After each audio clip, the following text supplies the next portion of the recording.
je suis Cassie Garot et je suis ravie de vous accueillir dans le podcast Tout en nuances, le podcast qui adoucit votre relation au corps.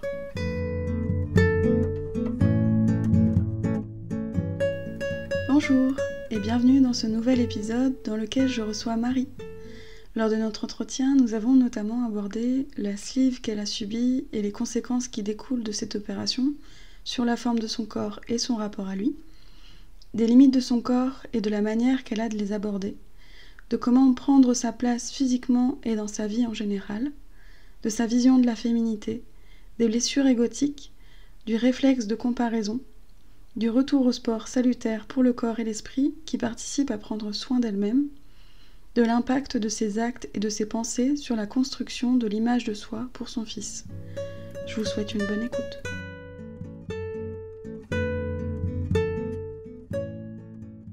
Qu'est-ce qui t'a donné envie de participer au podcast ? Alors, quand j'ai vu ta publication, tout de suite, ça m'a parlé. Je me suis dit, mais ouais, il faut le faire. Ça, il faut...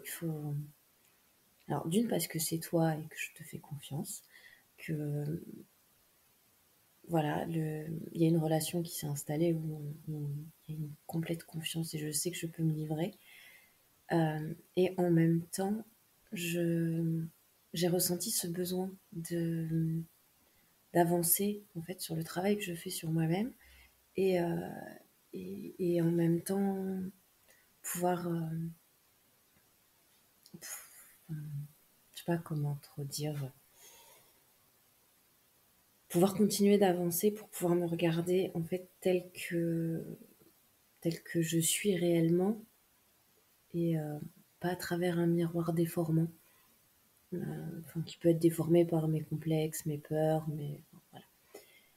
voilà. Et en fait vraiment ça m'a parlé tout de suite. Ça a résonné en moi et je me suis dit mais enfin, c'est pas qu'il faut que je le fasse, c'est que je choisis de le faire et je savais que ça me ferait du bien. Peu importe la manière dont ça allait se passer, je sentais qu'il fallait que je le fasse. C'est chouette, ça me va. C'est une belle énergie, un bel élan et je suis contente que ma proposition t'ait parlé et puis que tu aies envie d'aller dans ce sens. Je trouve que c'est un bel élan vers toi-même. Tu viens de décrire le fait qu'il y avait une différence entre l'image qu'il y avait dans ta tête et ton corps tel qu'il est aujourd'hui. Tu as réussi à poser des mots sur ce phénomène ? Ah oui, alors oui, chez moi, c'est compliqué. La vision que j'ai de moi et de mon corps est complètement faussée, en fait, parce que, alors bon, ça vient de mon histoire aussi, hein, mais j'ai été opérée d'une sleeve au mois d'octobre 2021. J'ai perdu plus de 60 kilos. Mais mon cerveau n'a pas encore accepté et je ne me vois pas encore avec le corps que j'ai aujourd'hui. Donc, enfin, alors ça porte un nom, c'est la dysmorphophobie, je le sais.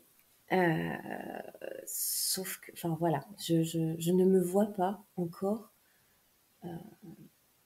C'est-à-dire que physiquement, je rentre dans du 38, mais dans ma tête, c'est comme si j'étais encore en 46. Et je me vois, il faut que je réfléchisse en fait pour me dire ah non, non, bah non, je fais plus cette taille-là. Et, et si j'essaye de me représenter mon corps sans le voir, il est toujours en 46. Ça n'est absolument pas représentatif de la réalité. Ça me fait un peu penser à ces images où les gens qui ont eu un certain poids se filment ou se prennent en photo avec, en mettant un pantalon par exemple avec l'ancienne taille et qui écartent le pantalon pour qu'il soit à son maximum d'extension et on voit la différence entre ce qui est le corps et ce que c'était avant. Ça fait un sacré fossé du coup pour toi. Alors, j'ai gardé des vêtements d'avant. Je pourrais le faire, mais je pense qu'il y a une partie de mon cerveau qui m'empêche de le faire parce que j'ai peur que la différence ne soit pas visible à ce point-là. Parce que dans ma tête, j'ai pas intégré que j'étais beaucoup plus mince que au moment où je me suis fait opérer. Tu les gardes dans l'intention de les remettre un jour ou parce que tu as besoin de penser que tu as toujours besoin de cette taille-là? Non, alors non, pas du tout. C'est plutôt pour ne pas oublier, pour ne pas y retourner. Comme par exemple, j'ai mis une photo de moi avant, où c'était même encore pire qu'avant l'opération. C'était vraiment là où j'étais au plus fort de mon poids. Euh, j'ai une photo comme ça qui est affichée dans ma chambre pour pas que je l'oublie. Et pour pas que j'oublie que j'étais comme ça, je ne le suis plus aujourd'hui. Et en fait, presque ça me choque quand je me regarde avant, en me disant, mais j'étais pas. Enfin, comment j'ai pu? Comment ça a pu être comme ça? Enfin, c'était très compliqué cette époque-là. Enfin, je sais. J'ai mis cette photo, oui, plus pour me dire, mais fais attention, tu peux revenir comme ça. C'est plus dans la prévention que dans l'envie, en fait, de me rassurer, un peu comme un doudou. Non, pas du tout. C'est pas dans ce sens-là. Comment tu te sens à l'idée d'avoir été cette personne-là? Le fait que tu aies besoin de cette prévention, c'est dans quelle intention? Ah, j'ai peur. C'est parce qu'en fait, avant l'opération, on voit énormément de professionnels de santé, toutes spécialités confondues, autant des psychiatres que des nutritionnistes, et tous ont le discours de attention, si vous ne changez pas votre mode de vie, ça peut revenir. Et cette phrase, elle ne me quitte jamais. Je vis chaque jour avec l'idée de fais attention, ça peut revenir. Alors, bien sûr que j'ai changé mon mode de vie, hein, c'est forcément qu'il est différent, mais il y a toujours cette peur de. Enfin, c'est pas serein du tout. C'est pas. T'es en vigilance en fait, en permanence. Oui, oui, Mm. mais presque en hyper vigilance. Parce que, bah, pendant des années, je me suis mal nourrie, qu'il y avait de l'hyperphagie, je me suis fait beaucoup de mal, hein. J'ai fait du mal à mon corps aussi, parce que à manger n'importe quoi, à compenser mes émotions avec de la nourriture, euh, voilà, et du coup, ces réactions-là, c'est compliqué de les enlever de nos habitudes. Et il y a des fois, même si j'ai plus la sensation de faim depuis l'opération, bah, il y a des fois où je vais prendre un gâteau et je vais me dire, mais t'as pas faim, pourquoi tu le manges? En fait, même si les quantités sont vraiment infimes, je garde en tête mais quelle est la raison pour laquelle tu manges ce gâteau? Pourquoi tu as envie de manger ce gâteau-là? Et en fait, toute mon alimentation tourne autour de ça, de quelle est la réelle raison pour laquelle tu manges. Parce que j'ai peur que l'hyperphagie recommence, que les crises de boulimie recommencent. Voilà, ça reste une inquiétude, presque une angoisse, parce que c'est au-delà quand même de l'inquiétude, sur chaque jour, chaque repas. Aujourd'hui, est-ce que tu es suivie pour ton alimentation, par exemple, ce genre de choses? Oui, oui. Alors il faut dire qu'en fait, l'opération s'est bien passée, parce que j'ai pas eu de soucis de cicatrisation, de quoi que ce soit, sauf que ma chire m'a fait un tout petit estomac. Alors elle est très contente de son travail, hein. C'est, sauf que ben, dès que je suis sortie de l'hôpital, je me suis rendu compte que pas grand-chose ne passait, mais vraiment pas grand-chose. Par rapport à quelqu'un qui s'est fait opérer dans les mêmes conditions, etc. Et on s'est très vite rendu compte que je ne me nourrissais pas du tout.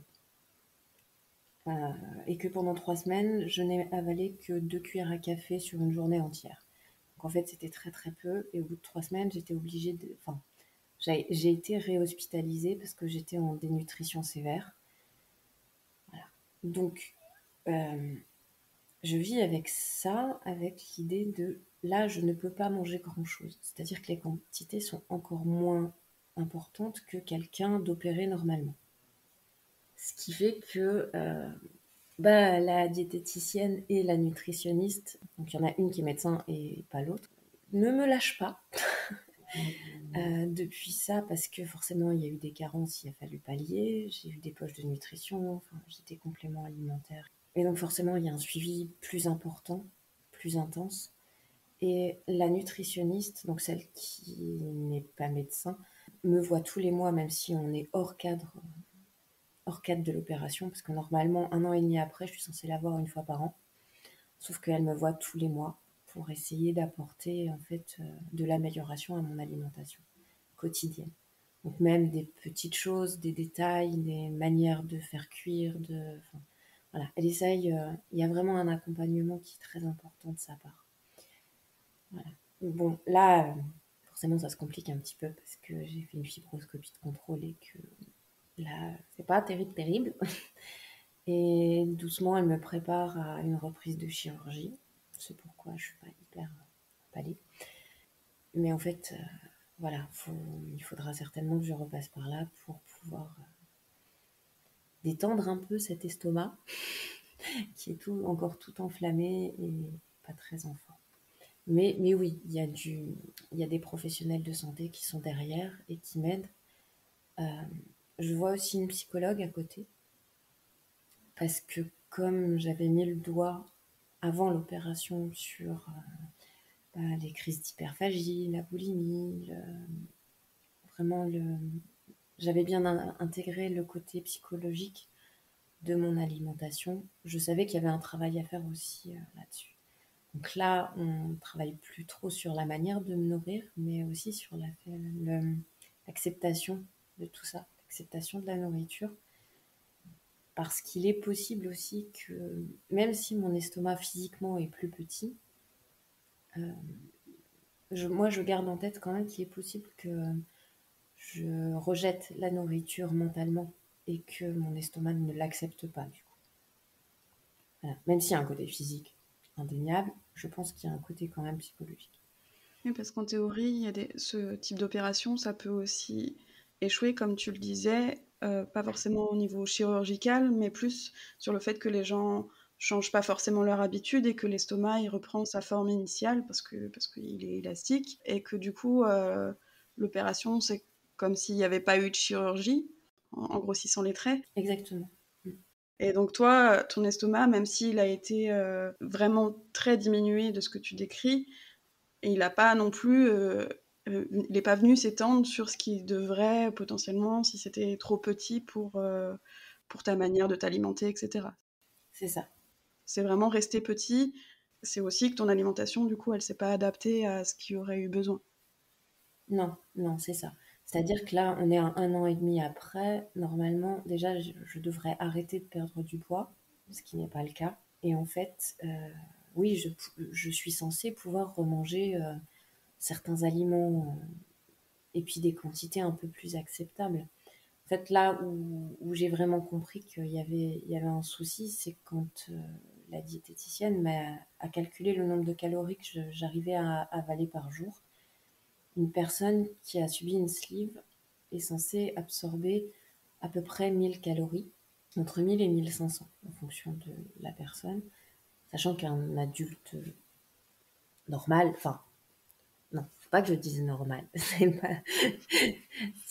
enfin, qui n'a pas subi d'intervention, une femme tourne aux alentours entre 1700 et 1800 calories par jour, et un homme, c'est un peu plus, enfin, on tourne plus aux alentours des 2000. Donc, une personne slivée, on est normalement à 1000, oui, 1000 calories par jour. Et ben moi, je suis même pas à 500. Ok. T'es pas à la moitié, du coup. Voilà. Donc le fait de pouvoir mettre un chiffre, moi, ça m'a permis aussi de comprendre ce qui se passait et de me rendre compte que c'était pas normal ce qui se passait, que voilà, les quantités que j'avalais n'étaient pas suffisantes.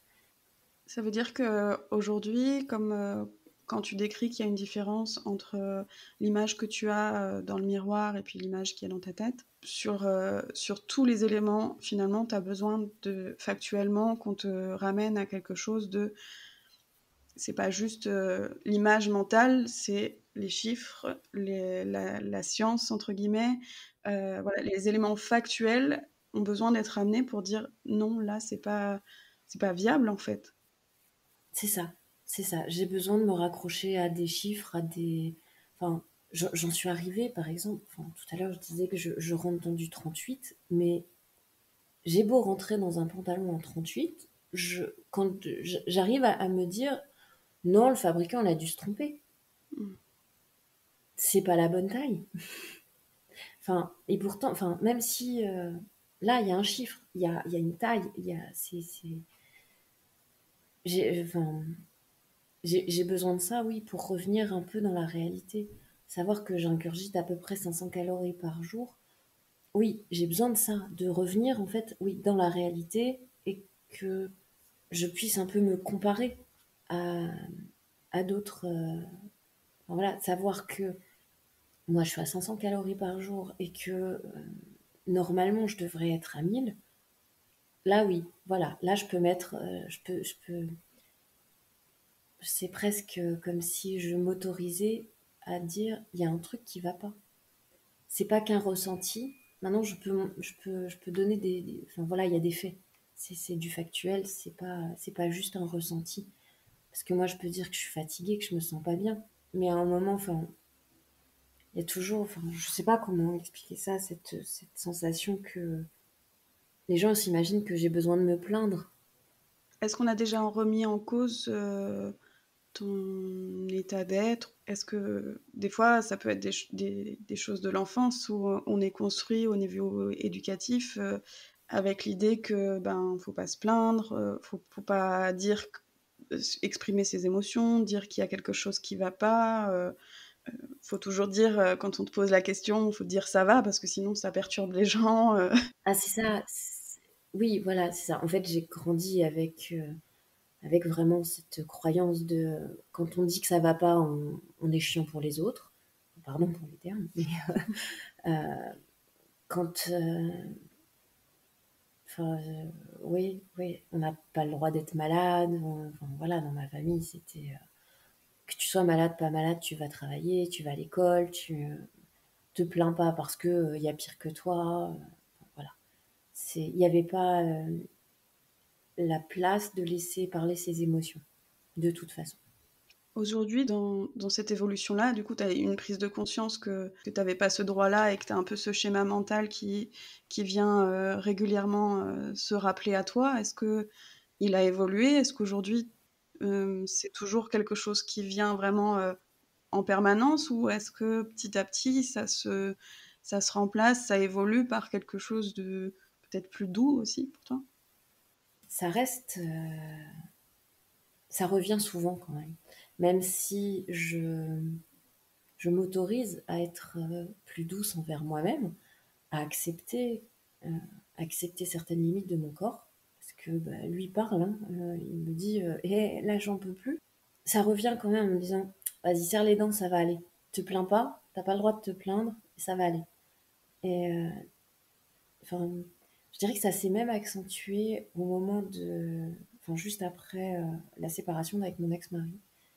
Parce que comme j'avais mon fils qui était tout petit, j'avais pas le droit de ne pas être là pour lui. Et donc ça s'est encore plus accentué de serre les dents, ça va passer. Tu vas gérer. Et le côté, pour être une bonne mère, il faut être là tout le temps, il faut être au taquet tout le temps, il faut. La mère parfaite, toujours. C'est ça, il faut. C'est ça. Ouais, t'as pas pu prendre soin de toi en fait. Absolument pas.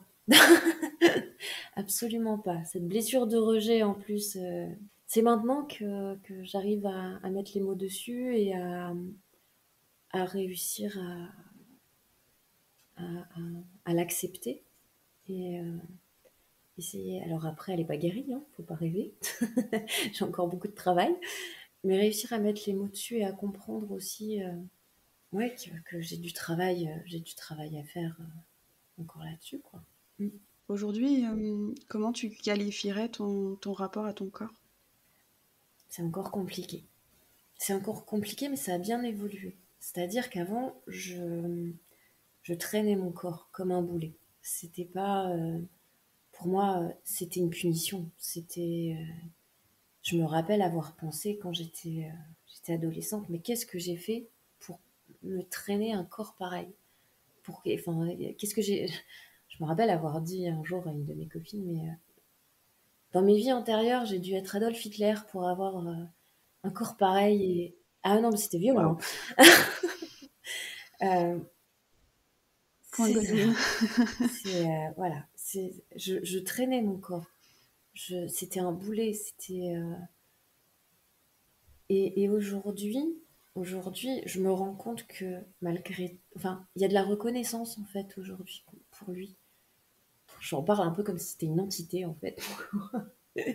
Mais ouais, j'ai quand même. Ouais. J'ai ouais, j'ai de la reconnaissance parce que je me dis qu'après tout ce que je lui ai fait subir, bah, il me porte encore et il est toujours là, en fait. C'est, pas dans les mêmes conditions, c'est-à-dire que là, c'est plus simple, c'est plus fluide, je peux bouger, je peux courir maintenant, chose que je pouvais pas faire avant. Je peux profiter de faire des choses avec, mon fils, enfin voilà. Maintenant je peux et maintenant enfin, je me dis: «Mais c'est pas il faut que j'arrête de le considérer comme un boulet. C'est même pas il faut, c'est que là, je me rends compte que bah, faut que j'en prenne soin parce que je lui ai fait tellement de mal avant que là, j'ai de la reconnaissance pour lui et il faut que enfin, je me dois d'en prendre soin à moi, en fait. Mm. Ouais, c'est vraiment de la reconnaissance maintenant. Mm, c'est ça. C'est déjà une belle étape. Ouais, ouais, Même si tu définis encore la relation comme compliquée, ouais, c'est une belle étape que de reconnaître qu'il a été là, de reconnaître qu'il a pu être vaillant dans, dans l'effort. c'est ça. Et pourtant, je l'ai poussé vraiment voilà, je me dis, juste après l'opération, juste avant que je sois réhospitalisée, je l'ai poussé vraiment dans ses retranchements, quoi. J'étais jusqu'au bout de ce que j'étais capable de lui faire subir. Enfin, quand j'étais réhospitalisée, une des infirmières m'a dit, mais pourquoi vous n'êtes pas venu avant? Bah parce que ça tenait. Mm. Voilà, ma réponse.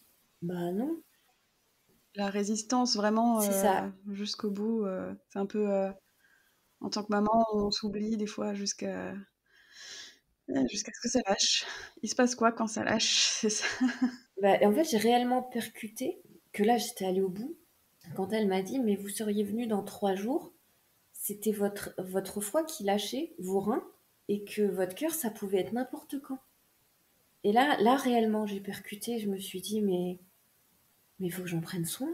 Enfin, c'est quand mon cœur va lâcher, je fais quoi? Bah rien, en fait, je pourrais plus rien faire du tout. Et je pourrais plus dire, bah serre les dents, ça va passer. Là, c'est fini, quoi. Là, j'ai réellement percuté. Il m'a fallu longtemps pour oser dire, j'ai failli mourir. Bon, voilà, je suis désolée, c'est pas encore simple, hein. Tout Euh, va bien. Parfois, on passe par des épreuves qui sont intenses, dont on se oui, passerait bien oui, pour le coup, euh, mais qui ont le mérite de nous avoir réveillés. c'est ça. Je pense que là, c'était la manière dont mon corps a eu besoin de me dire, stop, maintenant, arrête. Voilà, je peux plus, je peux plus. Aujourd'hui, tu dirais que t'en prends soin comment de ton corps? Ah, mais alors, si un jour, je pensais dire ça. Je me suis inscrite au sport. Alors, c'est pas le fait que d'être inscrite, parce que bon, on peut tous s'inscrire, hein. Le tout, c'est d'y aller. Et là, j'ai noté dans mon agenda. C'est-à-dire que les séances sont bloquées j'ai sport le lundi et le jeudi. C'est 2 fois par semaine. Alors, pas toutes les semaines, parce que la semaine où j'ai mon fils, c'est pas possible. En fait, 2 fois dans la semaine, tous les 15 jours. Enfin, je sais pas, c'est très clair. Mais je vais au sport et pour moi, c'est hyper important. là, c'est devenu important. J'ai besoin de ce temps-là. Est-ce que t'as pris rendez-vous avec lui, en fait? C'est ça, j'ai pris rendez-vous avec mon corps pour le remettre, voilà. Le sport, ça t'apporte quoi, du coup, dans ce contexte? Au départ, au départ, c'était un peu violent de ma part, en me disant: «Tu te bouges, là, là, il faut que tu prennes soin de toi, mais tu te bouges». Parce que forcément, il y a toujours l'excuse: «Le canapé, c'est confortable, là, il fait froid, il pleut, j'ai pas envie». Voilà. Et en fait, en fait, c'est parti un peu sur un coup de tête et je me suis dit: «Aujourd'hui, j'y vais». Donc j'ai préparé mes affaires et je me suis pointée à la salle de sport comme ça en disant: «J'y vais, j'ai pas le choix».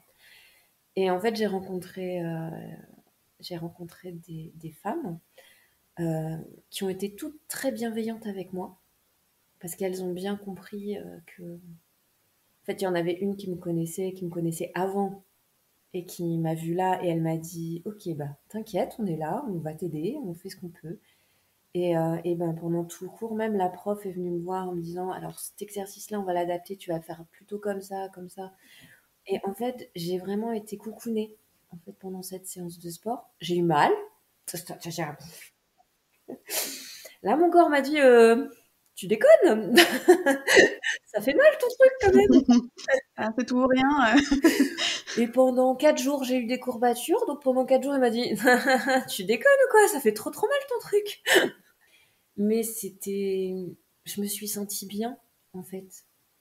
De Même si mes muscles ont oublié ce que c'était que de travailler, à la fin de la séance, je me suis sentie réellement bien, à ma place, et quand je suis sortie, j'étais bien. Je Un peu comme, bon, alors je sais bien qu'il y a des endorphines qui sont sécrétées après le sport et cetera, tout ça, c'est hormonal. Mais je me dis: «Bah, je préfère carrément avoir, ces endorphines après le sport plutôt qu'après avoir mangé un truc qui va me rester sur le bide, avec lequel je vais être malade, parce que forcément maintenant je ne peux plus me permettre de me lâcher sur la nourriture, donc forcément ça me fait mal tout de suite, et donc je me dis, mais quitte à avoir une addiction, autant que ça soit au sport, parce que c'est quand même beaucoup plus sain. Ouais. Ça peut être dangereux aussi, mais bon, tu as l'air bien encadré, il y a des gens qui prennent soin de toi et puis, ouais. Ouais, c'est ça, c'est ça, c'est ça. Et puis la prof, est dynamique, mais en même temps, en fait, j'avais peur de tomber dans un cours de sport où la prof est longiligne et où, Mmh. enfin, Ça te renvoie à plein de choses, alors que là, c'était pas le cas. complètement, ouais, ça réveille tous mes complexes d'avant.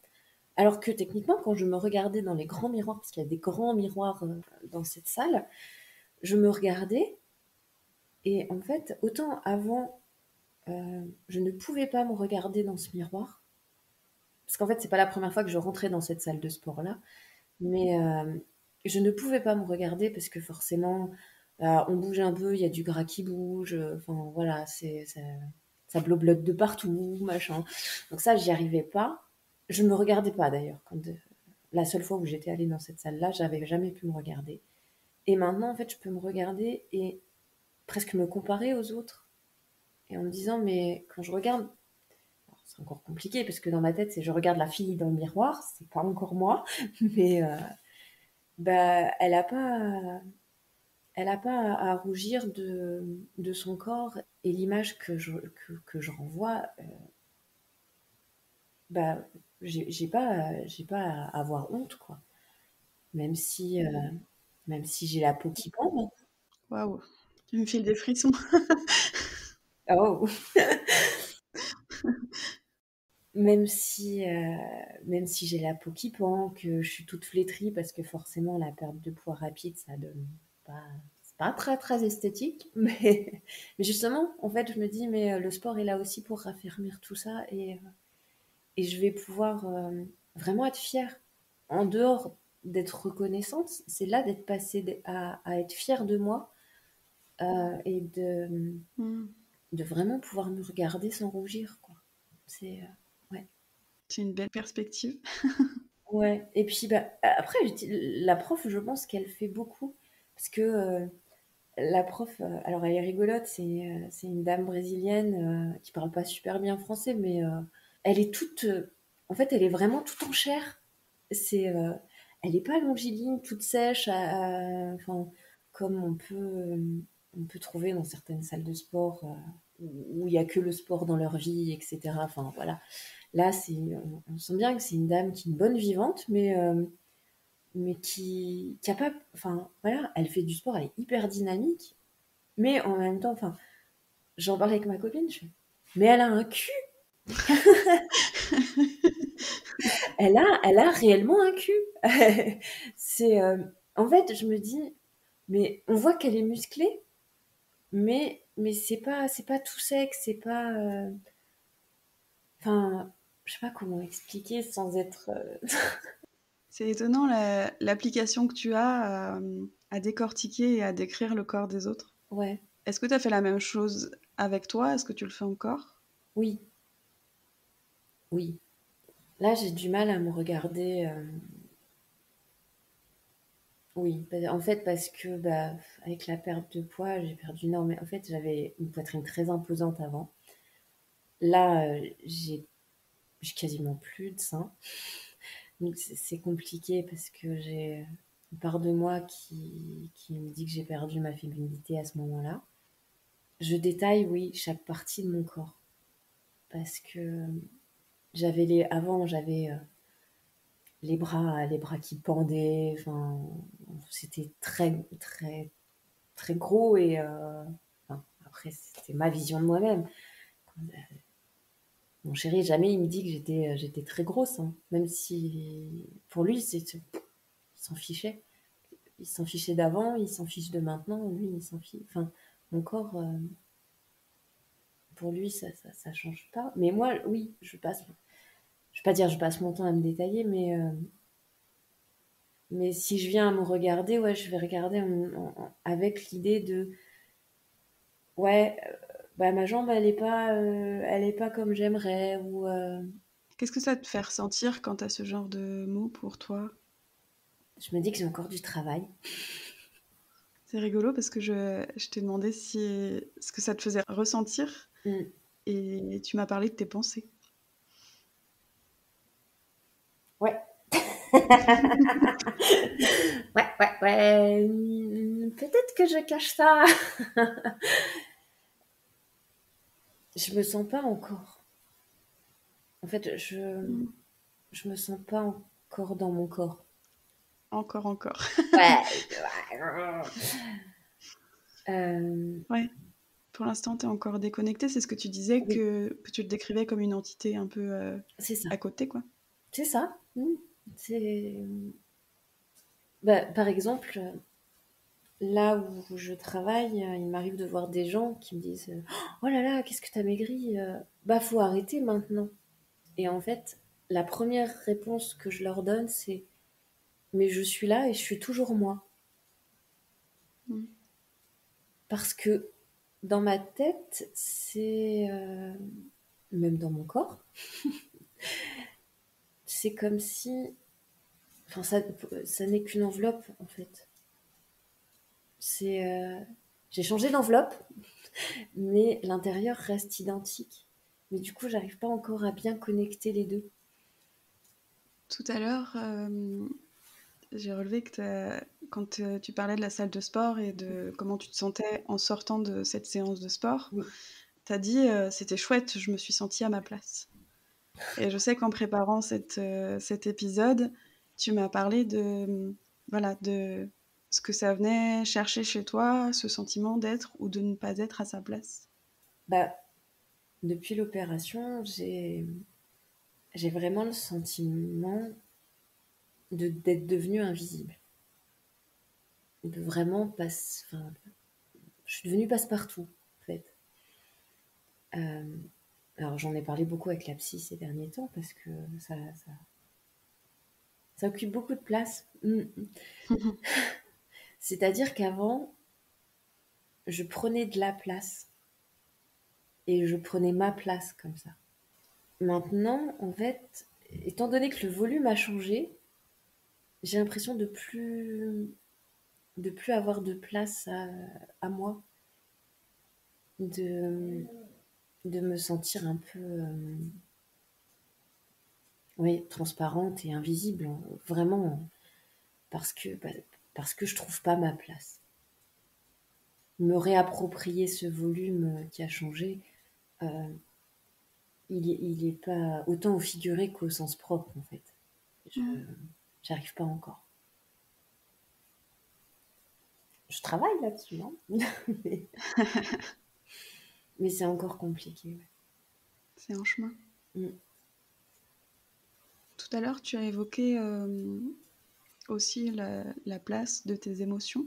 Les émotions, c'est de l'énergie en mouvement et c'est très relié aux sensations physiques. C'est d'abord, ça dépend des sources, mais c'est l'énergie qui se met en mouvement ou le corps qui vient créer des sensations par cette émotion. Toujours est-il que c'est très relié au corps. Aujourd'hui, tu décris que tu te sens déconnecté de ton corps. J'ai l'impression que tu décris ton mental versus ton corps. Oui. Vis-à-vis de tes émotions, tu te sens comment aujourd'hui? Là, le fait de parler, je sens en fait mon corps qui se tend au fur et à mesure. C'est-à-dire là, par exemple, je sens mes jambes, tous mes muscles sont en train de se crisper parce que je pense que j'aborde un sujet, voilà, entre ce que ma tête veut exprimer et mon corps est capable d'écouter. Mhm. C'est vraiment, voilà, on est dans deux mondes différents. Ils sont pas d'accord là, apparemment l'un avec l'autre. Le corps, il ment pas. Non, Il se raconte pas d'histoire. non, c'est ça. Alors, je sais bien que ce malaise-là, il n'est pas là pour rien, que cette acceptation de ce corps physique est pas. Enfin, ouais, il y a vraiment une dissonance entre mon corps physique et l'image que je m'en fais. Et Mhm. voilà. C'est- Est-ce que tu pratiques la visualisation? Je le faisais. Je pense que mon ego met tout ça de côté et que j'ai de plus en plus de mal. C'est-à-dire qu'en fait, quand je m'imagine, j'ai pas de corps. Voilà. C'est une étape. Après, on remplace avec d'autres choses. Faire le ménage, des fois, ça fait du bien pour créer d'autres choses. Oui, alors oui, mais c'est toi d'ailleurs qui m'as dit quand il y a du vide, c'est bien pour le remplir avec plein de jolies choses. Ouais, j'avais évoqué avec toi une scène du film Angela avec Jamel Debbouze de Besson, Mm, si je dis pas de bêtises. Et oui, effectivement, où ils sont devant un miroir et il dit qu'il voit rien, il dit qu'il voit pas, il se voit pas dans le miroir, ou quelque chose comme ça, et que la personne à côté de lui dit c'est bien. Avant, tu voyais que des horreurs.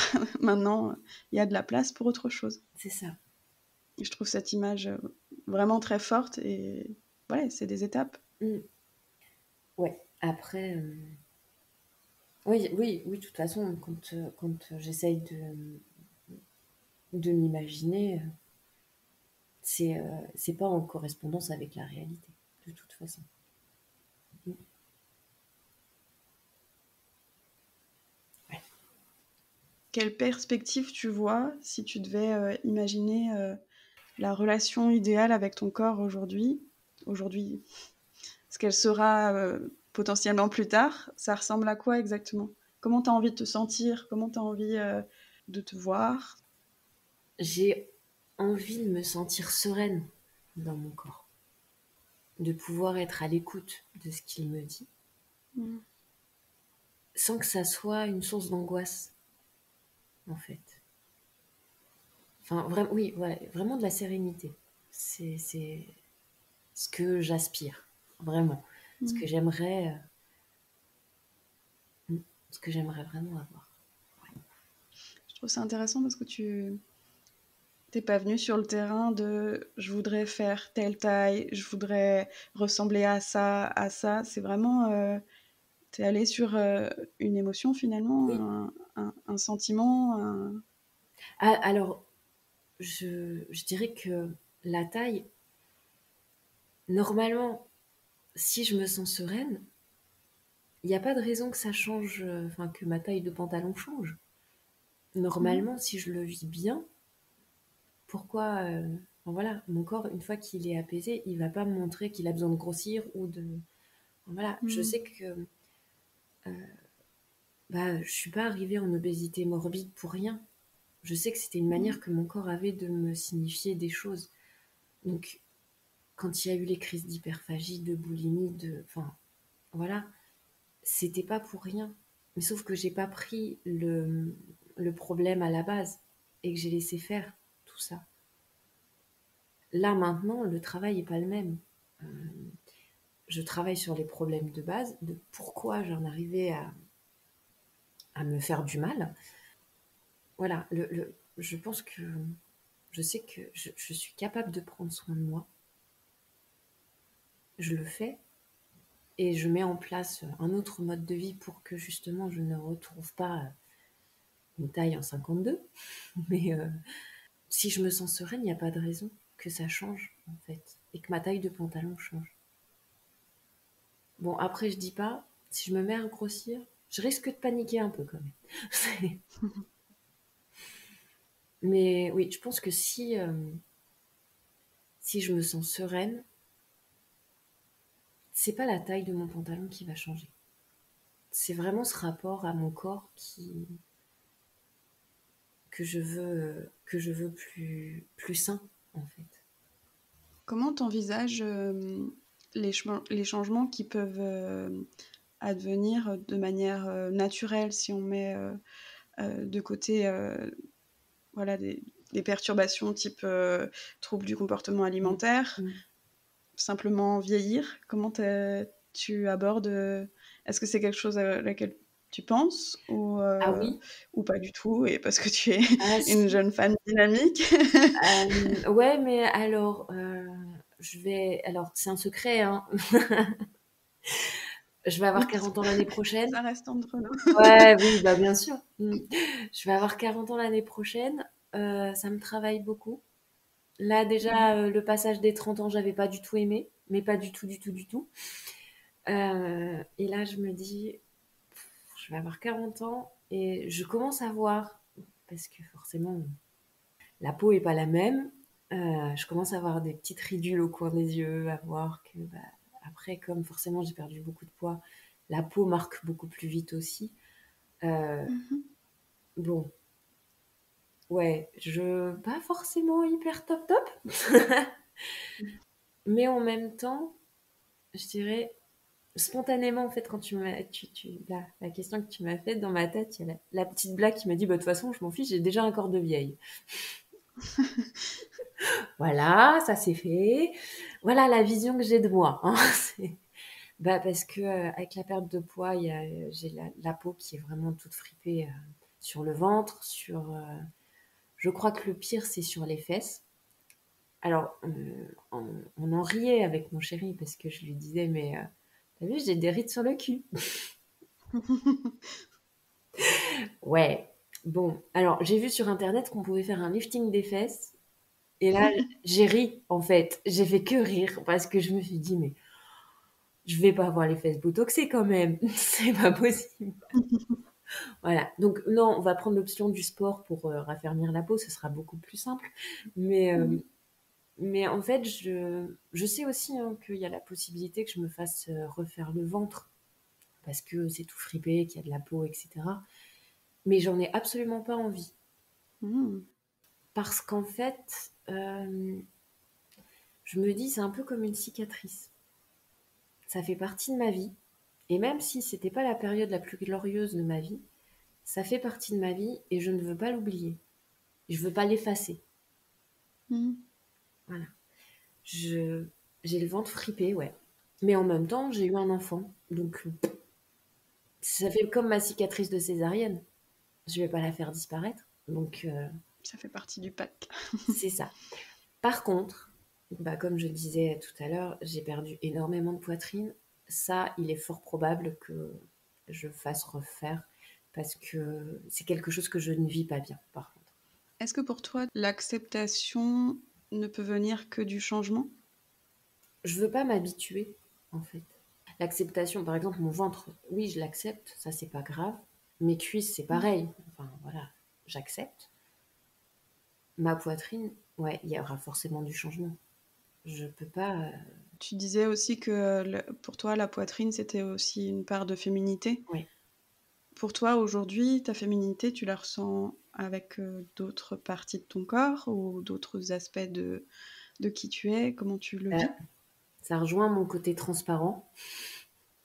Je, enfin, je- cette sensation d'être devenue transparente parce que j'ai l'impression de plus avoir d'atouts.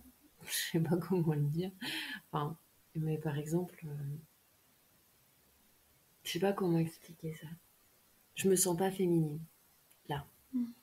Est-ce que tu as déjà vu des photos, par exemple, on parlait du corps vieillissant, Mhm. des photos, il y a des photographes qui sont spécialisés dans les corps seniors, disons.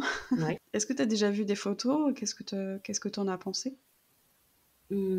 Alors oui, j'ai déjà vu des photos. J'en ai.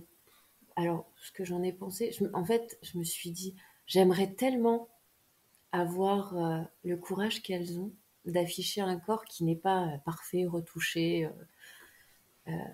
photoshopé ou je ne sais quoi.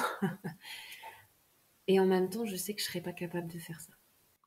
À l'instant T ou dans l'avenir, tu n'exclus pas la possibilité que ce soit le cas? À l'instant T, j'en suis incapable.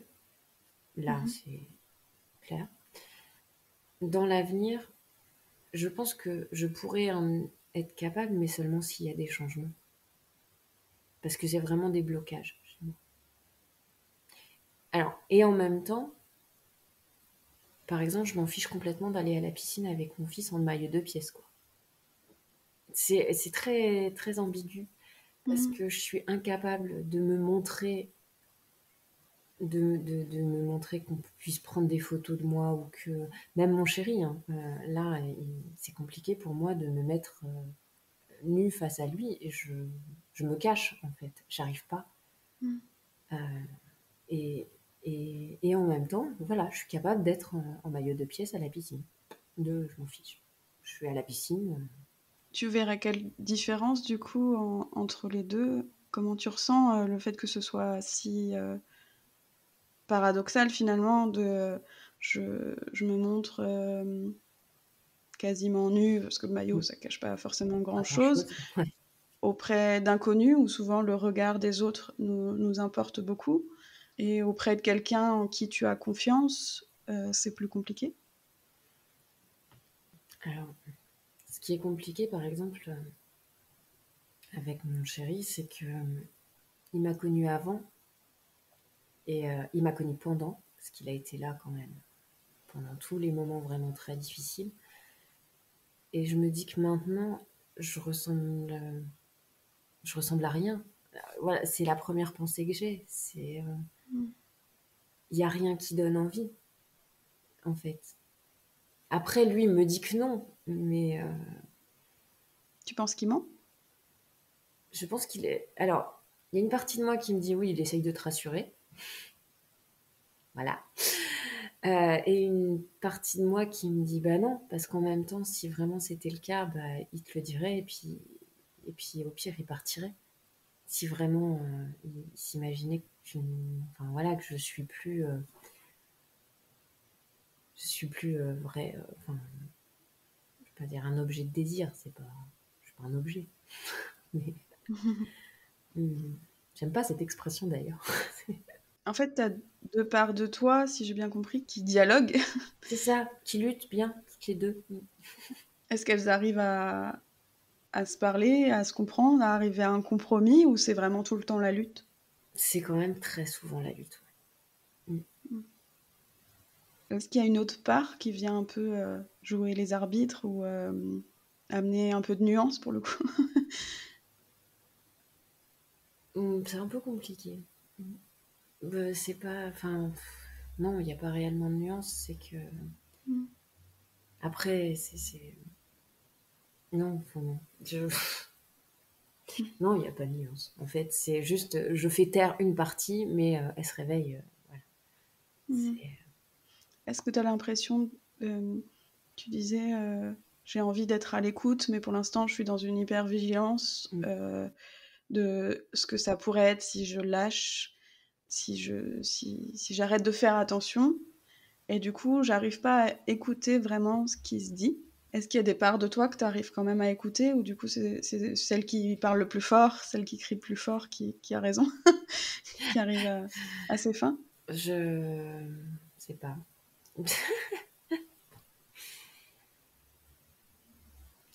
Ça dépend des situations. Il y a des fois, ouais, c'est la part qui va crier le plus fort, mais en général, c'est Mm. celle qui va me dire, mais arrête de déconner, de toute façon, tu ressembles plus à rien, de toute façon, enfin, voilà.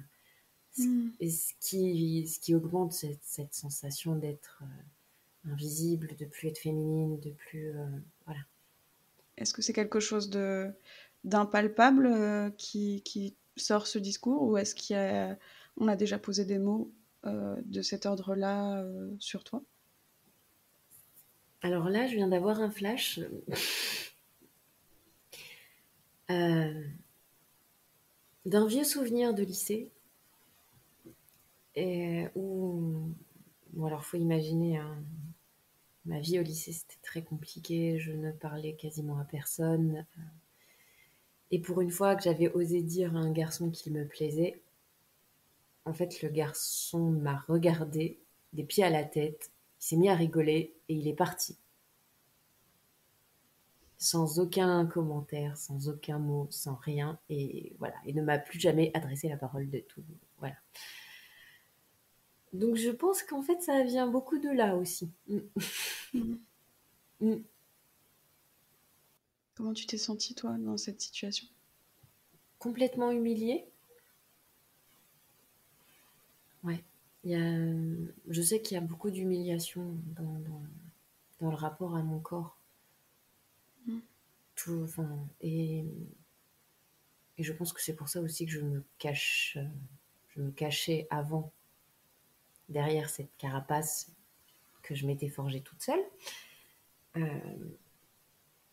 Et aujourd'hui, ouais, je, ouais, au corps et à cette féminité qui est compliquée, qui reste compliquée à cause de ça. Enfin, je sais pas comment dire. Tu as évoqué tout à l'heure la blessure de rejet et là, celle d'humiliation. Mm. Est-ce que tu connais les antidotes à ces blessures sur le principe, c'est un livre qu'on a lu toutes les deux, je le sais, de Lise Bourbeau. Oui.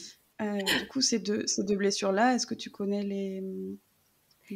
les antidotes à ça? Ouais. Alors, la première fois que j'ai lu ce livre, je l'ai lu un peu, mais comme si mon cerveau voulait pas intégrer les mots. Oui, oui, je l'ai lu, mais j'ai tourné les pages en lisant chaque mot, mais ça voulait rien dire dans mon Mhm. cerveau. Voilà.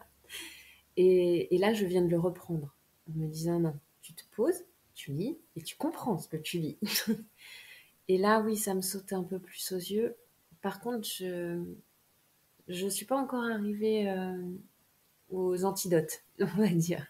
Ce qui est intéressant, c'est que selon la théorie de Lise Bourbeau, notre corps, il dit des choses par rapport aux blessures qui sont prédominantes dans notre vie et dans notre chemin de vie. Mm. Et l'humiliation, le corps imposant, le corps gros, Mm. est souvent relié à cette blessure-là. La particularité, c'est que toi, ton corps, il a radicalement changé. Complètement. Donc, d'une certaine façon, tu as basculé d'une blessure prédominante à potentiellement Une une autre, autre. oui, c'est celle du rejet. J'ai cherché toutes les caractéristiques physiques. Mm. Mon corps est passé, oui, de l'humiliation, des caractéristiques physiques de l'humiliation à celle du rejet. Mm. C'est-à-dire les épaules rentrées à l'intérieur, dans la fuite Ah constante. oui. Mm. Souvent, alors il y a des personnes anorexiques souvent qui se se retrouve dans le rejet.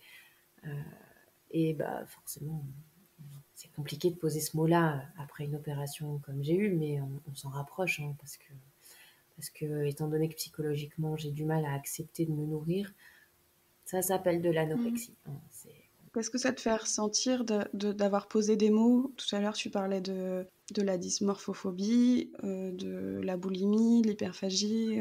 Là, tu parles de l'anorexie. Est-ce que c'est aidant de poser des mots sur ce qui se passe pour toi? Oui.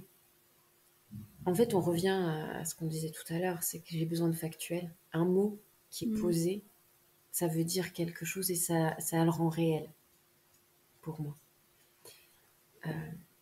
Et que ça met... mettre un mot sur ce que je ressens, oui, ça lui donne une dimension plus réelle et pas juste un sentiment ou un ressenti. Et ça me donne presque le droit de ressentir, enfin, ça me rend plus légitime. Ça t'autorise à... Ouais. Ouais, c'est ça. Ça me rend plus légitime dans ce ressenti. Est-ce que ça ouvre des portes par rapport au fait d'aller mieux? Ah oui, complètement. Déjà, le fait d'avoir accepté de parler de boulimie, parce qu'il y a une période où, ah non, je grossissais à vue d'œil, mais non, je faisais rien. C'était pas moi, c'était pas de ma faute. Là, le fait d'accepter de le dire, de dire oui, je mangeais n'importe quoi, n'importe comment, dans n'importe quel sens, et peu importe l'heure, la quantité, enfin, c'était tout ça, en fait. C'est réussir à accepter d'en parler, ça a été vraiment une prise de conscience. Parce qu'en fait, entre le moment où mon médecin m'a parlé la première fois de l'opération et où le moment où je suis arrivée sur la table, il s'est passé 4 ans et demi. Parce que j'étais pas prête à accepter ce qui se passait, j'étais pas prête à accepter mes comportements un peu, non pas un peu, mais mes comportements, je sais plus comment on dit, voilà, enfin qui me faisaient du mal de toute façon. Donc ouais, le fait de mettre les mots, ouais, ça m'a aidé. Ça m'a aidé à accepter les choses. Et ouais, comme je te disais tout à l'heure, à les rendre réelles. Ça me fait penser un petit peu, du coup, c'est un peu sortir du déni. Et quand on parle de déni, ça me fait penser un peu aussi aux différentes étapes qu'on peut avoir dans un processus de deuil, par exemple. Et du coup, l'acceptation, est-ce que tu es passé justement par ces étapes-là, comme celle du deuil, où il y a eu de la négociation, Ah où il oui, y a eu du marchandage? complètement. Mais complètement. Complètement. De l'acceptation, enfin, il y a eu la colère, il y a eu pourquoi ça m'arrive à moi, pourquoi. Enfin voilà, il y a eu des phases où je me suis fait du mal, hein, aussi physiquement, pas que mentalement, pas que. Où, oui, je pouvais enfin, je me rappelle quand j'étais chez mes parents, je me revois me taper, en fait, me donner des coups de poing sur les jambes en me disant mais pourquoi moi? Pourquoi je suis comme ça? Pourquoi? Enfin, voilà. Si on part du principe que du coup, tu as traversé un peu les étapes du deuil, de Ouais. quoi tu aurais fait le deuil? De quoi tu aurais besoin de faire le deuil? De, de ma vie d'avant. Euh, de ouais, ouais, vraiment ma vie d'avant. L'opération, pour moi, c'est vraiment l'étape charnière de ça. J'ai la chance d'avoir une nouvelle vie, bon, avec deux, trois casseroles derrière quand même, mais j'ai la chance, ouais, d'avoir une nouvelle vie et à moi de réussir à en faire quelque chose de bien et d'arrêter de faire du mal à mon corps et voilà. C'est vraiment, ouais, c'est ça. C'est de voir les choses vraiment d'une autre manière. d'accepter mes émotions et de plus les manger. De... Bon, après, voilà, j'ai aussi fait un accompagnement enfin un coaching qui m'a permis d'accepter et de gérer mes émotions, de comprendre que j'étais hypersensible, de même réussir à dire que j'étais HPI. Et ça, Mhm. ça a été très, très compliqué. Euh, et, et je pense que le travail, il vient de là aussi.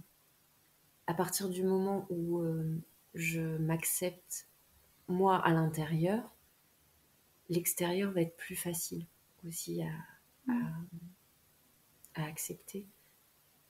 Et c'est moins... Enfin, c'est ça. C'est vraiment l'étape charnière, quoi. C'est ma vie d'avant, c'était avant. C'est plus ma vie d'aujourd'hui. T'as tourné une page, et ça a été possible quand t'as réussi à sortir du déni finalement. J'ai pas Quand compris. t'as décidé de prendre tes responsabilités Oui, c'est ça. sur ta situation, C'est ça. que ce qui est, c'est pas ce que je m'imagine, c'est pas ce que je me raconte. C'est ça.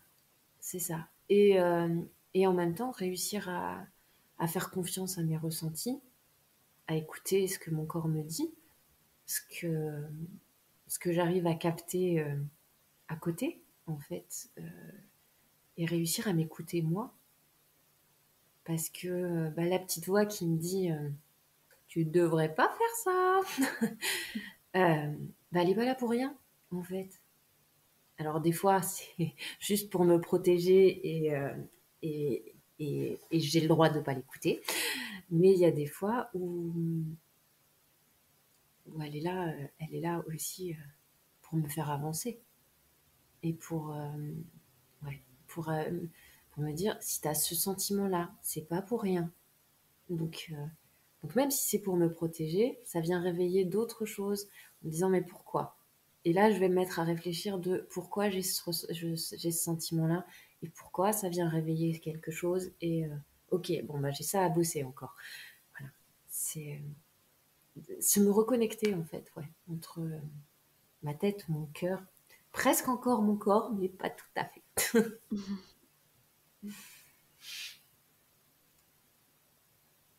C'est super intéressant. Bah, j'espère. Je sais que c'est une phrase qu'on m'a dit quand j'ai lancé le projet du podcast.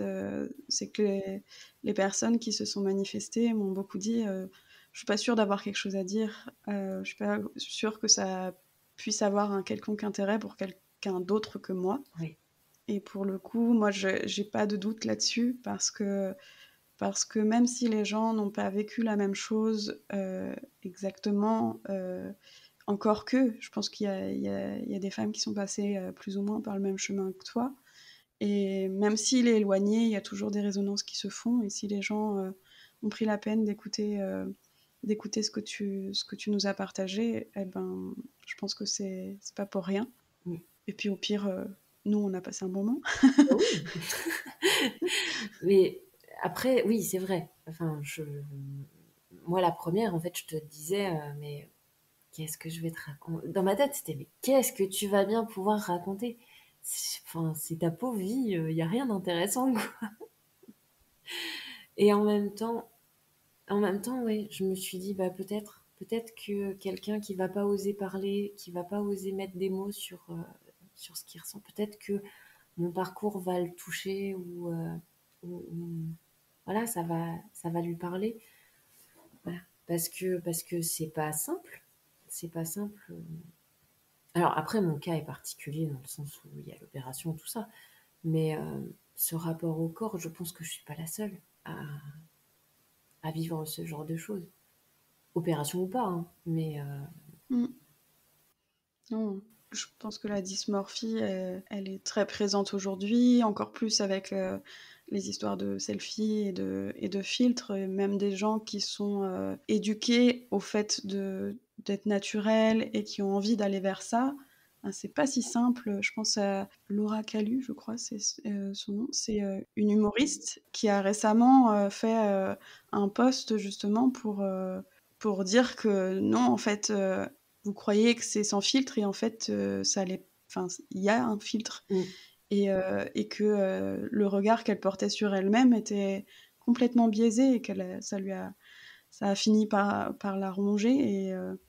Et je trouve ça hyper fort d'avoir su le dire Oui. autant à soi qu'aux autres finalement. Mm.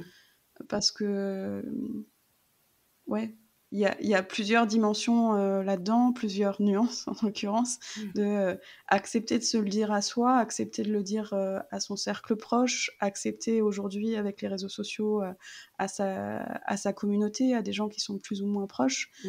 Et il en faut du courage pour affronter tout ça, pour parler et puis ouais, cheminer là-dessus. Parce qu'on peut aussi choisir d'être bloqué dans quelque chose qui est difficile et puis, comme tu disais, se plaindre. Et c'est pas le choix que tu as fait Non. en venant ici, en venant témoigner dans le podcast et en prenant les choses en main quand tu te fais opérer, quand tu vas voir ta psychologue ou les professionnels qui te suivent. Tout ça, au quotidien, tu chemines dessus et c'est hyper impressionnant. On dit souvent que les gens, les gens en surpoids, par exemple, c'est des feignants et Ah on oui. n'imagine pas que non, ça demande beaucoup d'efforts de porter son corps C'est ça. quand il est imposant, quand il est... Voilà, ça demande... Il n'y a pas de comparaison à avoir avec d'autres personnes parce que le corps, pour certains, il peut prendre pas beaucoup de place, entre guillemets, et pourtant sembler très lourd. Oui. Donc chacun vit dans son corps et on peut s'occuper que de soi à ce niveau-là. C'est ça. C'est précieux. Qu'est-ce que ça t'a coûté avant de faire ce changement pour toi? Bah, déjà, j'ai remis l'opération 2 fois. Parce que j'avais toujours des excuses de bah non, je peux pas parce qu'il y a le travail, bah non, parce que ça va tomber pendant les vacances, je peux pas m'arrêter, bah non, parce que il y a mon fils. Enfin voilà. Au départ, c'était bah non, parce qu'il y a mon fils. Et ben en fait, justement, c'est une fois que j'ai dit arrête de reporter, arrête de dire non, et là maintenant tu y vas, parce que justement il y a ton fils, et que c'est pas dans 10 ans que tu vas pouvoir aller jouer avec lui, c'est aller courir avec lui après un ballon, c'est maintenant, c'est pas dans 10 ans. Et, et en fait, ouais, enfin, je reporte, je me suis perdue dans mes pensées. Je te demandais, qu'est-ce que ça t'a coûté de reporter finalement? T'es venue sur le fait de reporter Ouais. quand j'ai posé la question. Quel a été le coût de, de cette vie avant? Un confort inconfortable, on va dire. Parce que c'est ce qu'on connaît. Même si c'est inconfortable, ça reste une zone de confort. Donc forcément, je me cachais un peu derrière ça, en disant et si ça marche pas, et si, voilà. Tu parlais de ta relation idéale avec ton corps sous le prisme de la sérénité. Oui, Est-ce que ça t'arrivait d'être sereine avant? non, jamais, jamais, parce que, enfin, j'en ai fait des régimes avant, avant de me faire opérer. Même quand j'arrivais à un objectif de perdre du poids, c'était jamais assez. C'était ouais, moi j'ai perdu 3 kilos. Ah bah ouais, mais moi je vais en perdre 20. Donc ça sert à rien. Et puis en fait, du coup, je me décourageais encore plus vite. Mais c'était jamais assez. Et j'avais jamais ce sentiment de je suis bien. Je, je peux me poser, je suis bien. J'ai pas à m'inquiéter, j'ai pas. Non, jamais. Mais ça dans toute ma vie, hein. Aujourd'hui, est-ce que tu arrives à le ressentir, même de manière courte? Oui, même de manière ponctuelle, oui. J'arrive à avoir des moments où je me dis, mais j'ai de la chance. Qu'est-ce que je suis bien dans ma vie? Enfin, j'ai de la chance de, bah, de faire l'exercice des gratitudes où On Mhm. se dit, mais aujourd'hui, c'est cool, franchement. Voilà, j'ai là d'être dans mon nouvel appart, de voir de ma fenêtre, d'avoir un coucher de soleil quand il fait beau tous les soirs, de ma fenêtre de salle, quoi. Je me dis, mais qu'est-ce que j'ai de la chance. J'ai de la chance d'avoir un travail où c'est pas facile tous les jours, mais j'ai un travail dans lequel je me sens utile. J'ai de la chance d'avoir mon fils, avec qui ça se passe de mieux en mieux, parce que moi je me sens plus posée, et donc forcément lui aussi. Enfin voilà, il y a aussi une répercussion sur sa vie à lui. Donc ouais, je peux faire cet exercice de me dire, là je suis bien. Là, je suis consciente de ce que j'ai, la chance que j'ai d'être là, d'avoir des choses, pas matérielles, hein, mais d'avoir mon Mhm. fils, d'avoir des moments où je peux me poser dans le canapé en me disant, ça va, je suis bien. C'est aussi plus facile d'envisager un état d'être Mm. si tu l'as déjà contacté, si tu peux t'y replonger. Je sais pas si tu fonctionnes de cette façon-là, mais moi, c'est aussi ce que je recherche, c'est à créer des moments ressources Mm. pour pouvoir y revenir. Et tu vois, quand on parlait de rassurer le mental, ça me permet de rassurer mon mental que de dire j'y ai déjà goûté, Mm. donc je peux y revenir. C'est ça, c'est un peu ça. En fait, je sais quelle sensation ça fait, et du coup, je peux revenir là. En fait, il y a une chose quand il y a eu la séparation avec mon ex-mari, quasiment tout de suite, je me suis rendu compte mais j'étais heureuse et je ne savais pas ce que c'était. Parce que je voyais toujours le côté négatif, parce qu'il y avait toujours quelque chose à faire, que je voulais endosser le rôle de la mère parfaite, que je voulais être la femme parfaite, que voilà, il y avait toujours quelque chose, et du coup ça n'allait jamais. Et je sais qu'au moment de cette séparation, je me suis dit, mais j'avais, j'avais ce que je voulais, et j'en étais pas consciente. Et à partir de là, je me suis dit, mais maintenant tu vas prendre conscience de ce que tu as et de la chance que tu as. Alors, ça a été très long, il m'a fallu plusieurs années pour vraiment, vraiment réussir à avancer. Mais maintenant, je peux me dire, ok, là, là, je suis bien. Alors, il y a des fois, c'est pas tout rose, hein, quand même. Faut pas s'imaginer, mais je sais que j'arrive, les moments où vraiment ça ne va pas, j'ai besoin d'écrire sur une feuille, t'as ça, t'as ça, t'as ça, ok, ça va en fait. Me remettre dans le factuel pour, euh, pour retrouver ce calme et cette sérénité intérieure. Mm. Tu as réussi à mettre en place certaines stratégies pour pallier à la petite musique un peu compliquée Oui, qui peut se vivre, ouais, pour la ramener au centre, au présent, à ce qui est vraiment. voilà, c'est ça. C'est d'arrêter le petit film dans ma tête de oh mon Dieu, mais s'il se passe ça, il va se passer ça, il va se passer ça, et puis comment je vais faire, et puis ça va pas le faire, et puis enfin, voilà, toutes les espèces de films qu'on peut se faire quand je suis pas rationnelle, en fait. En se disant, en fait, quand je continue ces films, je me dis, mais ça va jamais. Mais ça, j'ai pas, ça, je sais pas faire, ça, je sais pas. Enfin, voilà. Et là, le fait de rationaliser, de revenir à l'essentiel et à me dire, mais qu'est-ce qui est le plus important aujourd'hui? Bon, ton fils va bien, ok. Voilà. Et de me dire, de revenir vraiment sur l'essentiel de ce dont j'ai besoin, de revenir, ouais, me ressourcer là-dessus. Et là, on calme les films, on arrête carrément le film, hein, et on revient à la réalité. Tout à l'heure, on a parlé du sport qui t'avait permis aussi de reprendre confiance et contact avec ton corps. Mm. Comment est-ce que tu prends soin de toi? J'essaye d'écouter ce qu'il me dit. Bon, des fois, le dialogue est un peu rompu, hein. Ou alors c'est parce que j'ai des boules caisses et je veux pas l'écouter. Est-ce que tu fais comme, comme les enfants qui veulent pas entendre la Là, la là, là, la? là, là. Je me bouche les oreilles. C'est ça. C'est je me bouche les oreilles. Enfin, c'est, tu sais, les trois singes. J'entends rien, je vois rien. Mmh. Voilà. On retourne dans le déni du coup. Voilà, c'est ça. En me disant, mais serre les dents, ça va passer. Ah, ah bah Mmh. non, non, non, Voilà, la ça boucle est marchait pas, bouclée, ça. c'est bon. Ça marchait pas, ça, déjà. J'essaye d'écouter un peu plus. Quand je sens que mon corps me donne des signes de t'es fatigué là, t'as besoin de repos.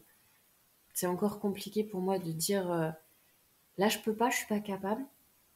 Mmh. C'est encore compliqué, mais je peux le faire. Je sais que je peux le faire maintenant.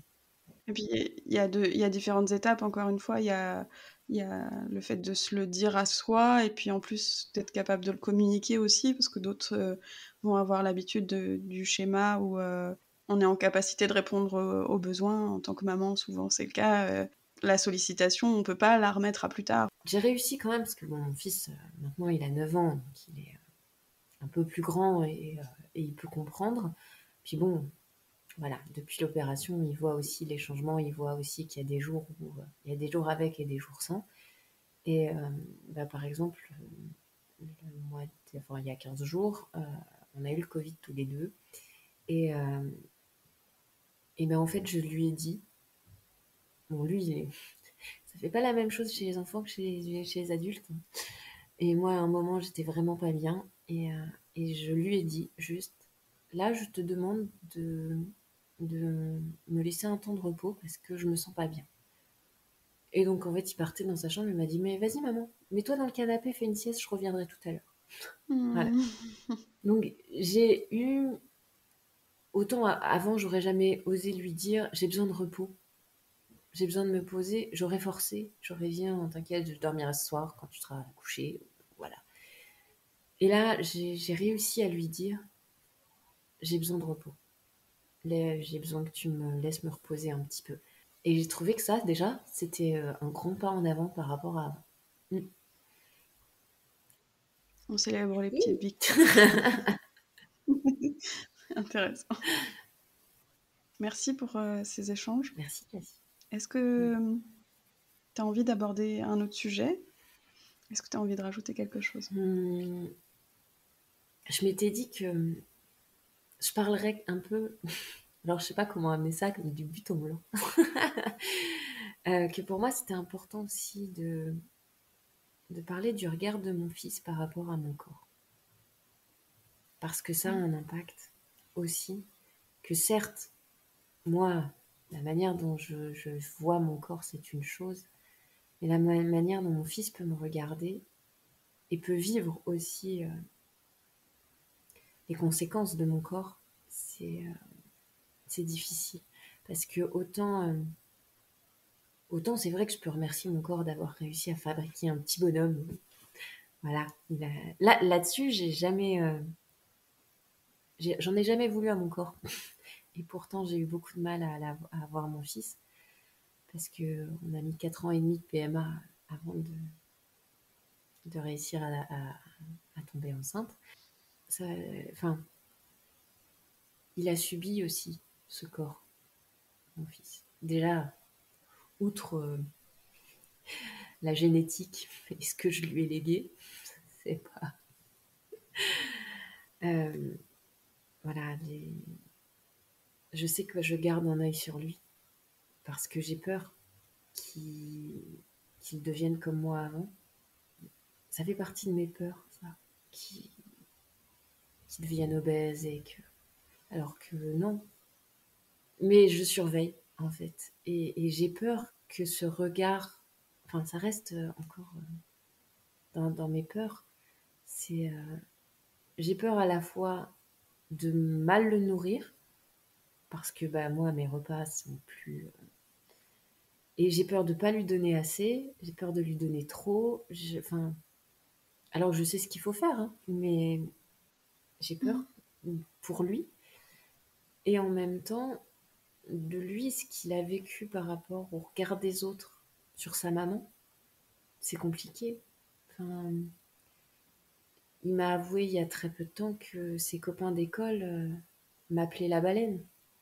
Alors que enfin, c'est hyper violent.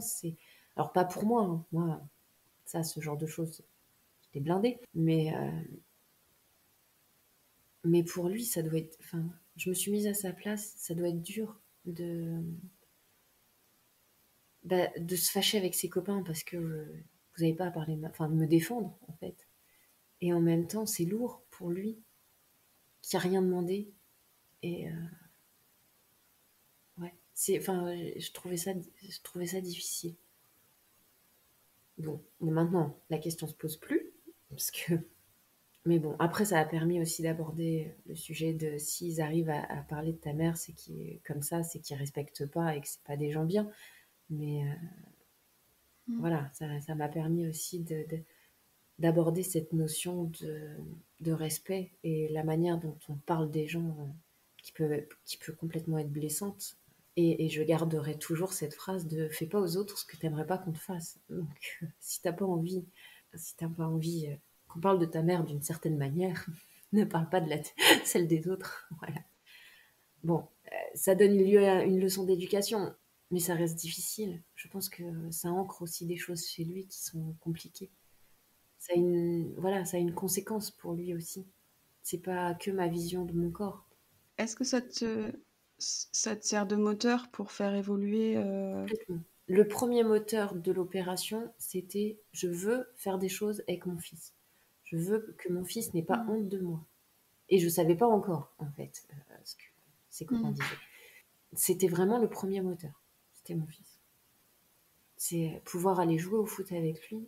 C'était, pour moi, c'était rédhibitoire. Mm. Il faut être bien dans son corps pour partager des choses avec les gens qu'on aime. C'est ça. Je veux pas non plus lui léguer ce mal-être. Mm. Je veux pas, je veux pas qu'il s'imprègne non plus de cette sensation de traîner son corps comme un boulet, de subir son corps. Mm. Oui, c'est intéressant aussi de. Les enfants peuvent nous renvoyer certaines choses, par exemple, qu'on peut avoir certains mots pour nous-mêmes et que ça nous choquerait si les enfants le Mm. disaient d'eux. Je pense à des enfants tout petits qui, à 3 ans, disent mon dessin il est nul, je suis trop Ouais. nul. Et ça nous choque parce que à cet âge-là, comment ils ont pu avoir une telle violence envers eux-mêmes, aussi peu Mm. d'estime. Et ça nous aide à. Ça peut être un moteur ouais, pour faire évoluer les choses. Et ok, comment moi je parle de moi, s'il y a un effet miroir, ça me choque de l'autre, donc ça devrait me choquer de C'est moi ça. aussi, mais c'est plus facile de le voir chez C'est l'autre. exactement ça. C'est si il m'entend parler de mon corps, comment lui il peut accepter le sien correctement. Après, alors il a bien la notion de, on n'a pas, on n'a pas le corps qu'on veut, ça, c'est sûr, mais il faut qu'on en prenne soin. Et, et je pense qu'il m'entend beaucoup le dire ça ces derniers temps. Ce que je disais pas avant, parce que j'en prenais pas soin. Mm. Et que là, le fait que je lui dise, bah, quand t'es pas là, la semaine où t'es pas là, bah, je vais 2 fois au sport. Au départ, il me disait, mais pourquoi? Qu'est-ce que c'est que cette idée? Et en fait, le fait que je lui dise, mais ça me fait du bien, et que mon corps a besoin aussi de se remuscler, puis c'est une manière aussi de prendre du temps pour moi et d'évader ma tête en même temps. Bon, cette notion-là, il l'a pas encore. Parce que quand je l'emmène à sa leçon de natation, il me dit oh, c'est chiant. Voilà. Oui, puis les enfants, ils font du sport sans s'en rendre compte, ils courent partout. Oui, oui, c'est ça, c'est ça. Mais maintenant, je peux courir avec lui. Bah déjà, un détail, hein, quand on va à la piscine, bah on y va à pied. Et je me suis fait la réflexion, c'est quand il m'a dit mercredi dernier, peut pas y aller en voiture parce que c'est quand même. Non, non, non, on y va à pied. Parce que pendant le temps où on est à pied, ça nous permet de discuter, ça nous permet de marcher. Il fait beau, c'est vrai qu'il fait froid, mais il fait beau. Donc Et on peut parler, tu peux me raconter des trucs. Et en fait, sur le chemin, on s'est mis à chanter, bon, comme un enfant de 9 ans, c'est-à-dire qu'il cherchait les chansons les plus crado qu'il pouvait trouver.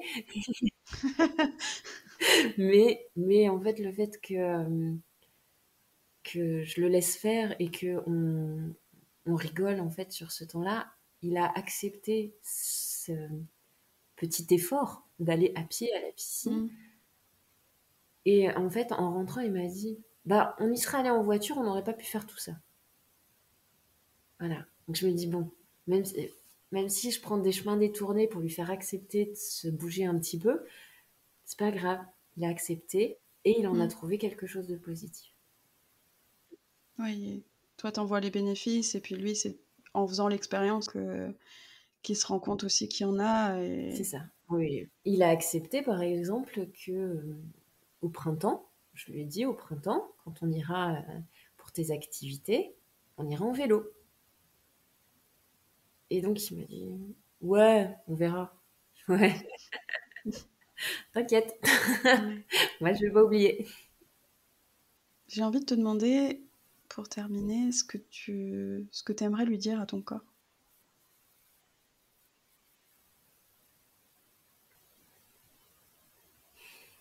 Un mélange de pardon et merci. Mm. Ouais, c'est fort d'un coup. Ouais. Désolée, on termine. Voilà. Mm. Ouais. Pardon d'avoir fait subir tout ça Mm. et merci d'avoir tenu le coup. On n'est pas loin du Ho'oponopono. Pour ceux qui connaissent pas, Ho'oponopono, c'est 4 phrases d'une tradition hawaïenne qui sont très forts de sens et qui viennent guérir pas mal de maux et qui consistent à dire désolé, pardon, merci et je t'aime. 2 sur 4, c'est déjà pas mal. C'est ça. On est sur le travail pour arriver au je t'aime. Le désolé du départ, il est déjà, en fait, pour moi, il est déjà passé. Et je Ouais. suis arrivée au pardon, c'est plus fort pour moi. Mm. Voilà. Donc on n'est pas encore au je t'aime. On n'y est pas encore. Ça va venir. Mm. Ça fait partie du travail qui est en cours. On observe, on n'est pas obligé de... Enfin, il n'y a pas à juger où on en est. En préparant l'épisode ensemble, c'est ce que je te disais, j'ai à cœur de recueillir des témoignages et c'est un instant T, c'est ce que vous vivez, c'est votre vérité à l'heure actuelle. Et je suis sûre que si on refait un Oui, épisode ensemble oui, d'ici quelques mois, c'est encore autre chose. Quand on s'est rencontrés, tu n'avais pas du tout le même discours intérieur et la même façon d'aborder les choses. Et tu le décris aussi dans tes activités, dans comment tu te comportes au quotidien et même physiquement. Pour le coup, il y a eu des changements vraiment drastiques. Et ouais, c'est précieux à l'instant T et puis ça n'existera plus de la même manière demain, entre guillemets. c'est ça. Parce que le travail continue d'avancer en même temps. Pour terminer vraiment, j'ai envie de te demander avec quoi tu repars de cet échange entre nous. De la légèreté. Ouais, je me sens plus légère d'avoir partagé ça, de me dire que ça peut servir à, à quelqu'un, même qui n'ose pas forcément mettre des mots sur ce qu'il ou elle ressent. Et ça permet aussi à moi de mettre les mots sur ce que je ressens par rapport à mon corps. Parce que même si dans ma tête, ça travaille, j'évolue, j'en parle rarement à voix haute. Donc là, le fait d'en parler, de m'entendre le dire aussi, ça légitimise un peu mes ressentis et je me rends compte comme j'ai avancé en fait. Ouais, je me rends compte que j'ai bien, j'ai bien avancé et j'ai pas fini, comme je disais tout à l'heure, mais je suis sur la bonne voie et je me sens mieux dans ma tête, dans mon cœur et presque encore dans mon corps. Presque. Chouette. Merci pour le partage. Mm. Merci infiniment de m'avoir fait confiance, d'avoir fait confiance au projet, au format, d'avoir partagé un petit bout de toi. Et je te souhaite le meilleur pour la suite. Merci à toi. Merci d'organiser tout ça. Merci beaucoup Marie. À bientôt. À bientôt. Voilà, j'espère que l'épisode vous a plu. Je remercie chaleureusement mon invité pour ce bel échange et pour sa confiance. Et merci à vous pour votre écoute.